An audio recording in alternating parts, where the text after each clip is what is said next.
দার্জিলিংয়ে আমাদের আজ শেষ দিন, তারপরেই ঘরে ফেরার পালা। আপনারা আমার আগের ব্লগে দেখেছেন সান্দাকফু থেকে দার্জিলিং আসায় আমাদের এক্সপিরিয়েন্স কেমন ছিল। দার্জিলিংয়ে আমরা কোন হোটেলে স্টে করেছি, সারাটা দিন আমরা কেমন কাটালাম, কোথায় কোথায় ঘুরলাম, কি করলাম, সবই আপনাদের আমি শেয়ার করেছি আমার আগের ব্লগে। আজকের ব্লগটা একটু হতে চলেছে একটু অন্যরকম, ইমোশনাল আর অনেকটা বেশি এনার্জেটিক। উইন্টারে আমাদের মতো দুদিন দার্জিলিংয়ে থাকার জন্য কোথায় কি প্ল্যান করবেন, কি কি টার্গেট লিস্টে রাখবেন, কোন হোটেলে থাকবেন, সব কিছু পেয়ে যাবেন আমার এই ব্লগে। তারপরেই থাকবে আমাদের বাড়ি ফেরার গল্প। মোস্ট ইম্পর্ট্যান্টলি আমাদের ট্যুর এজেন্টের ডিটেলস কিন্তু আমি এই ব্লগেই মেনশন করব।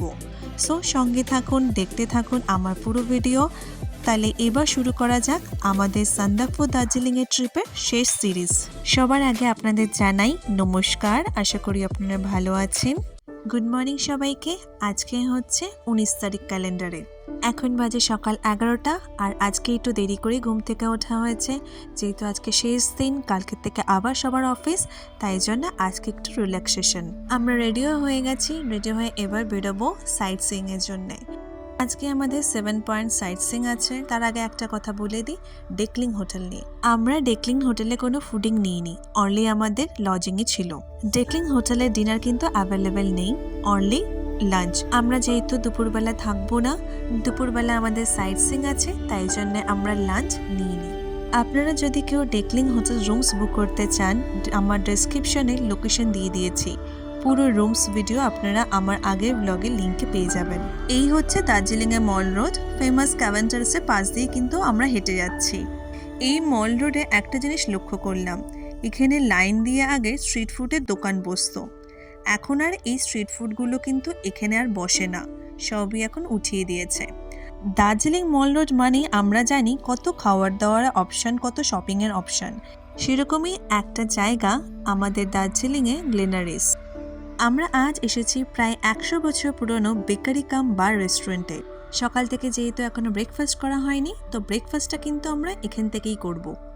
আজকের ব্রেকফাস্টটা কিন্তু মায়ের হাতে লুচি তরকারি নয়, গ্লেনারিসের ইংলিশ ব্রেকফাস্টেই আমরা শুরু করব। এখানে 3টে আলাদা সেকশন রয়েছে, বেকারি, পাব আর রেস্টুরেন্ট।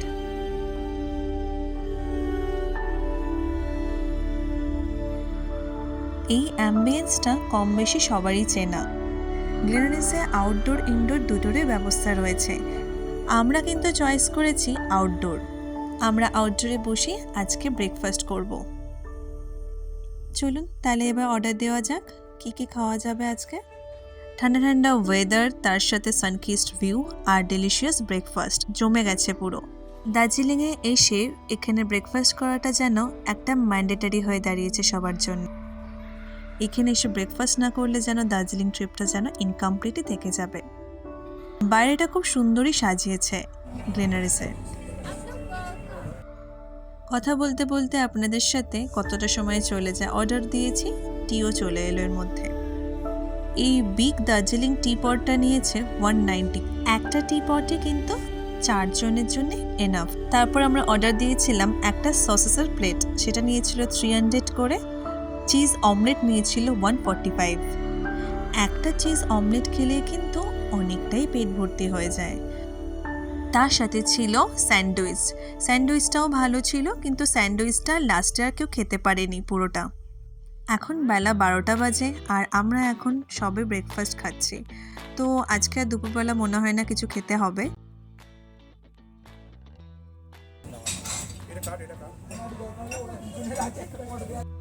আমি একটা চকলেট মিল্কশেক অর্ডার দিয়েছিলাম, সেটা নিয়েছিল 210 রুপিস। চকলেট মিল্কশেকটাও কিন্তু ভালোই ছিল খেতে। গ্লেনারিসে কিন্তু বেকারি কিন্তু খুব ফেমাস, তো বেকারি আইটেমগুলো আপনাদের একবার দেখিয়ে দিই। এখানে কি না নেই, পেস্ট্রি থেকে কেক থেকে সব কিছু available. Cupcake, chocolates, everything is available. গ্লেনারিসে খেলাম আর বাইরে ফটো তুলব না, সেটা তো হয় না। তো এরপর আমরা যাব সাইট সিইংয়ের জন্যে। অলরেডি বেরিয়ে পড়েছি সবাই মিলে। ওয়েদারটা কিন্তু অসাধারণ, সকাল থেকেই কিন্তু ভালো মতো রোদ্দুর উঠেছে। এবার বলি আপনাদের সাইট সিইং নিয়ে। আমাদের 7 পয়েন্ট সাইট সিইং এর মধ্যে প্রথমে ছিল হচ্ছে টাইগার হিল।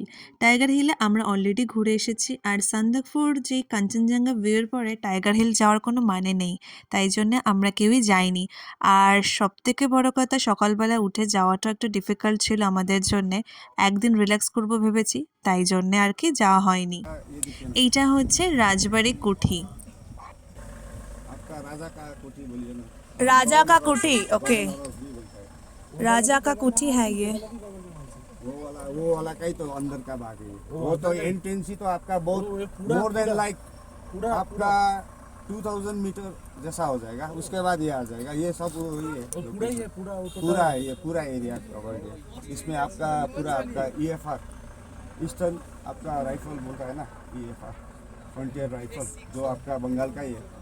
EFR में सलवा, तो वो लोग रहता है।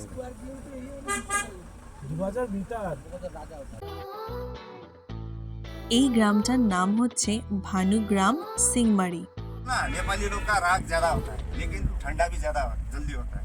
राग हम लोग फोकट पे भी नहीं करता है सर।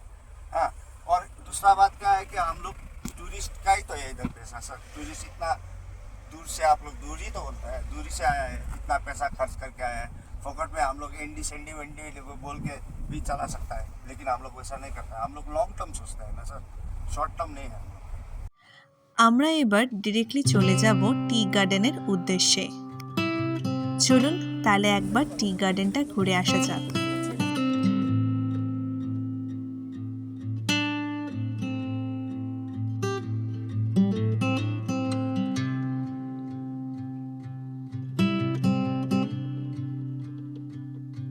দার্জিলিংয়ে আর একটা অ্যাট্রাকশনের জায়গা আমরা এসে গেছি, সেটা হচ্ছে দার্জিলিং টি গার্ডেন।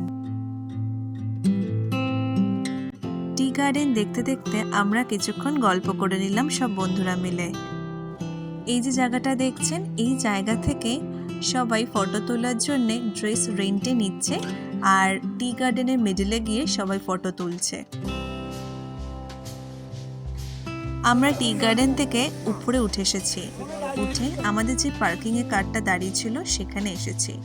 সেই স্টল নাম্বারটা হচ্ছে 15। আমরা চা খেতে চেয়েছিলাম, আমাদের ড্রাইভার দাদা এখানেই সাজেস্ট করলো যে যেহেতু সে এখানেই কার পার্কিং করেছে, তাই জন্য আমাদের এখানেই চা খাওয়াটাই বেটার। এখানে 2 রকমের চা আছে, একটা মশলা টি আর একটা প্লেন টি।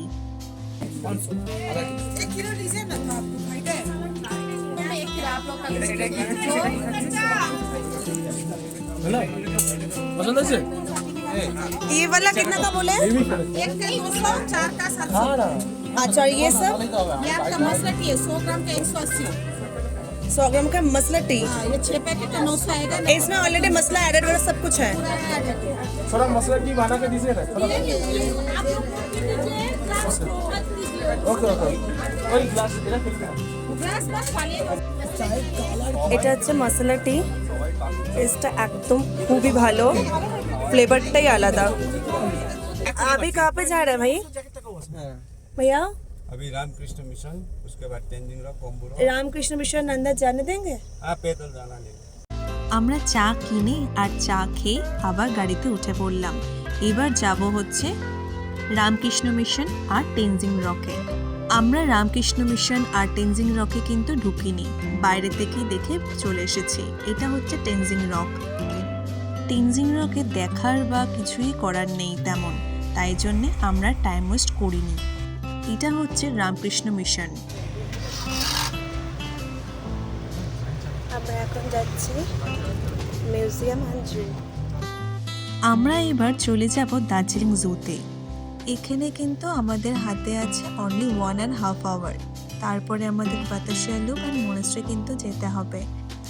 তাহলে চলুন প্রবেশ করা যাক Padmaja Naidu Himalayan geological park. আপনাদের আমি একটু টিকিটের ডিটেলসগুলো বলে দিই। টিকিট টাইমিংটা হচ্ছে 8:30 to 4:30 আর ভিজিটার্স টাইমিং 8:30 to 5:30। জুয়ের এন্ট্রি ফিস হচ্ছে 110 রুপিস করে পার হেড। জুয়ের গেট দিয়ে ঢুকেই পেয়ে গেলাম জু গাইড ম্যাপ।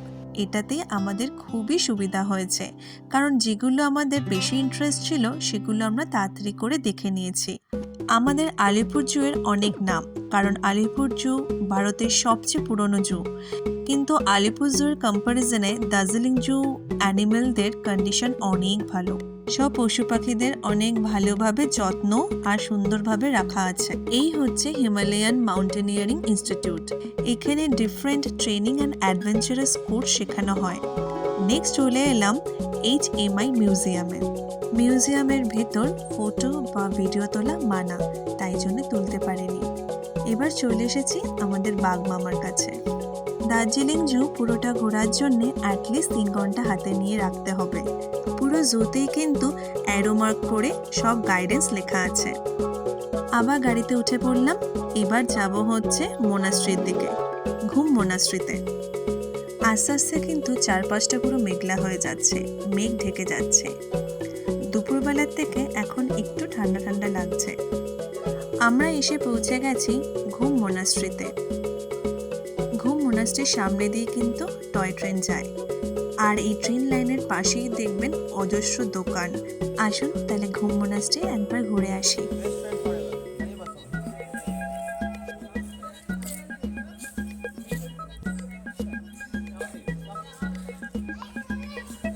ये पे खोल दो।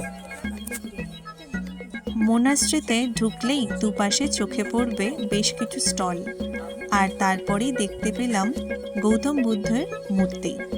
ঘুম মোনাস্ট্রির 15 ফুট উঁচু যে মূর্তি, সেটাই কিন্তু মেন অ্যাট্রাকশন টুরিস্টের জন্যে। সব থেকে পুরনো মোনাস্ট্রির মধ্যে একটা হচ্ছে ঘুম মোনাস্ট্রি। আর এই চারপাশের যে আর্কিটেকচার ডিজাইনিং অসাধারণ।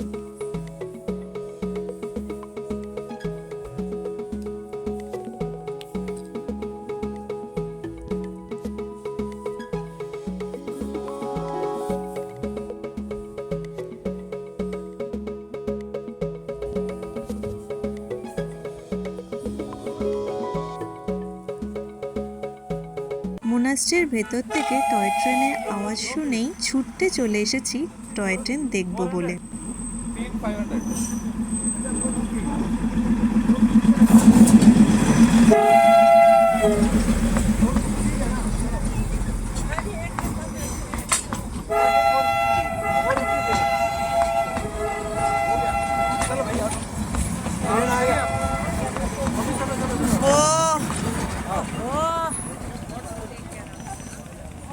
দার্জিলিং আর টয় ট্রেন এই দুটোর মধ্যে আলাদাই লিঙ্ক, তাই না? কিছুটা গিয়েই আমরা চলে এসেছি বাতাসিয়া লুপে। বাতাসিয়া লুপে এন্ট্রি ফি হচ্ছে অনলি 50 রুপিস পার হেড। আপনাদের একবার ওপেনিং টাইমিংটা বলে দিই, সকাল 5টা থেকে সন্ধ্যে 7টা অবধি।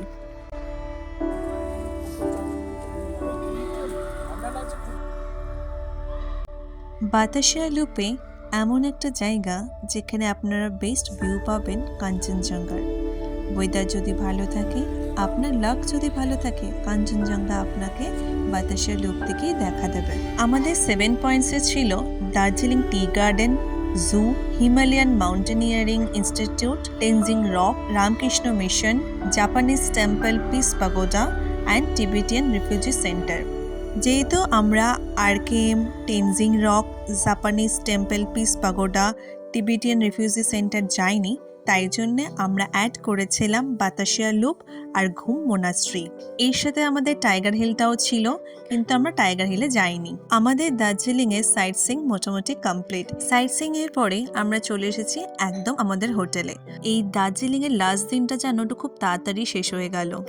Hello, floor पे जब है आई येलो येलो बड़ी सॉलिड मस्ती छाई येलो येलो तू मुझे दम में लगाई येलो येलो कंट्रोल करो हलवाई धड़कन धड़कन धड़केंगे दिल कंजन बोले अमृत सारी चूड़ियां शुरू থেকে শেষ প্রান্তে রাতটা যে খুব মেমোরেবল ছিল সেটা আপনারা দেখেই বুঝতে পেরেছেন। আজকে 20th নভেম্বর, আমাদের আজকে ফেরার পালা। বিকালবেলা আজকে আমাদের ট্রেন আছে। এই পাহাড় দেখতে দেখতে 1 কাপ চা খেলে কিন্তু মন্দ হয় না। ডেকলিং হোটেল কিন্তু খুব সাজানো গোছানো একটা হোটেল। দার্জিলিংয়ে এসে যদি লাক্সারিয়াস একটা হোটেল খোঁজেন, তাহলে কিন্তু ডেকলিং হোটেলে কিন্তু আসতেই পারেন। এখন ঘড়িতে বাজে দুপুর 12টা। আমাদের চেক আউটও টাইম হয়ে গেছে, আমরা এবার চেক আউট করবো। রেডি সবাই হয়ে গেছি, লাগেজ ট্যাগেজও সব গুছিয়ে গেছি, রেখেছিলাম কালকে। যখনই কোনো জায়গা খুব পছন্দ হয়ে যায় আর সেখান থেকে চলে যেতে হয় তখন খুব মন খারাপ হয়ে যায়। আর অদ্ভুতভাবে এই সান্দাকফু আর দার্জিলিংয়ের সিরিজে প্রত্যেকটা জায়গার ক্ষেত্রে এইটা হয়েছে আমার সাথে। স্পেশালি মেনশন করছি সান্দাকফু, আল আর last not the least Tumling. সময়টা যেন খুব তাড়াতাড়ি ছুটছে। আমরা গাড়িতে উঠে অলরেডি ঘুম স্টেশনও পেরিয়ে গেলাম। দার্জিলিংয়ে কিন্তু আজ রোদ ওঠেনি, পুরো মেঘলা হয়ে আছে, যেন বৃষ্টি আসবে কিছুক্ষণ বাদেই। হয়তো আমরা যখন বাড়ি পৌঁছে যাব তখন হয়তো স্নোফলও হবে, কি জানি। গাড়িতে উঠে কিছুক্ষণ যেতে না যেতেই সবাই দেখছি ঘুমিয়েই গেছে। আর আমি বা কেন বাদ যাই, আমিও এক ঘুম দিয়ে নিলাম। ঘুম থেকে একদম ডিরেক্ট উঠলাম রোহিণীতে গিয়ে। আমাদের ট্রেন ছিল সেই সন্ধেবেলা, তাই জন্যে লাঞ্চ তো কিছু করতে হবে। লাঞ্চের জন্যে আমরা এখানকারই এক রেস্টুরেন্টে যাব। দেখা যাক কোন রেস্টুরেন্টে ভালো খাবার পাওয়া যায়। 3-4টা রেস্টুরেন্টের মধ্যে এই পেয়ংস রেস্টুরেন্টের আমাদের অ্যাম্বিয়েন্সটা বেশ ভালো লাগলো, তো আমরা এই রেস্টুরেন্টটাই চয়েস করলাম। এই রেস্টুরেন্টে রুফটপও অ্যারেঞ্জমেন্ট করা আছে, আর এদের ভেতরেও একটা জায়গা আছে, সেখানেও বসে খাওয়া যায়। রুফটপে আমরা খাইনি, কারণ রুফটপে প্রচণ্ড ঠান্ডা হাওয়া দিচ্ছিল, তাই জন্য আমরা ভেতরে গিয়েই খেয়েছি। আপনারা যদি রোহিণী রোড বা কার্শিয়াংয়ের কাছাকাছি এসে রেস্টুরেন্ট খোঁজেন, তাহলে কিন্তু এই রেস্টুরেন্টে আপনারা অনায়াসে আসতে পারেন। আপনারা কিন্তু একদম ফ্রেন্ডলি বিহেভিয়ার পাবেন সব স্টাফদের কাছ থেকে, আর প্রত্যেকটা রান্না খুবই টেস্টি। পুরো মনে হবে যেন আপনি আপনার কোনো রিলেটিভের বাড়ি খেতে এসেছেন।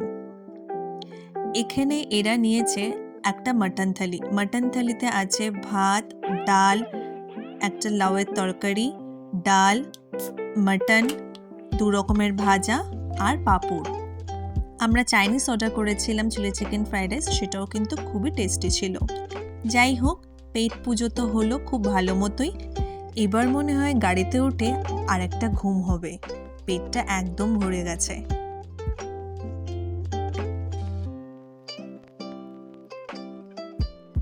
লোক কই? হ্যাঁ, আমাদেরকে এটা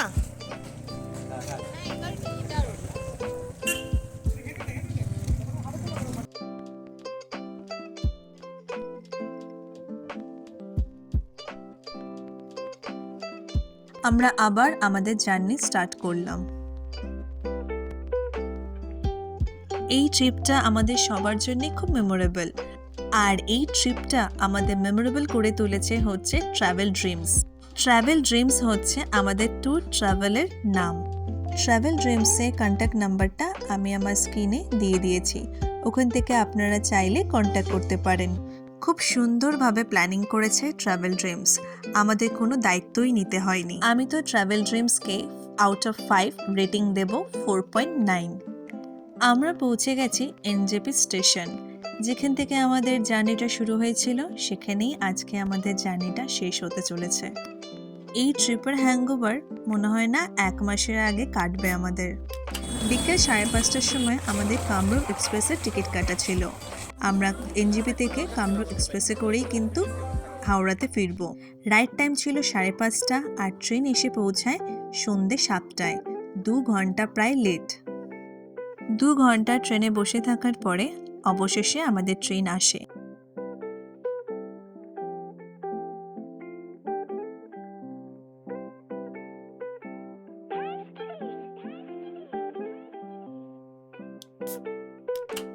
এবারে আমাদের সিট পড়েছিল একদম ওয়াশরুমের পাশে। একটু ইরিটেটিং লাগছিল, বাট টিকিট ছিল না বলে আমাদের কিছু করারও ছিল না। আমাদের বিদায় জানাতে প্রকৃতিও মনে হয় একটু চোখের জল ফেলল। বাইরে তখন বৃষ্টি শুরু হয়েছে। আবার আসবো ফিরে এই বলেই এনজেপিকে আমরা বিদায় জানালাম।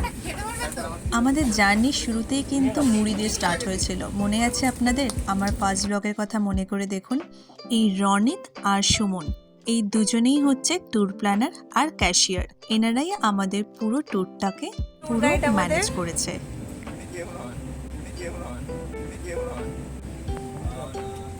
আর ইনি হচ্ছে আমাদের প্ল্যানার। এবার আমি আসি, আবার ফিরবো কোনো একটা ডেলি ব্লগ নিয়ে। তোমরা কিন্তু এইভাবেই পাশে থেকো কেমন? আজকের মতো টাটা, আবার দেখা হবে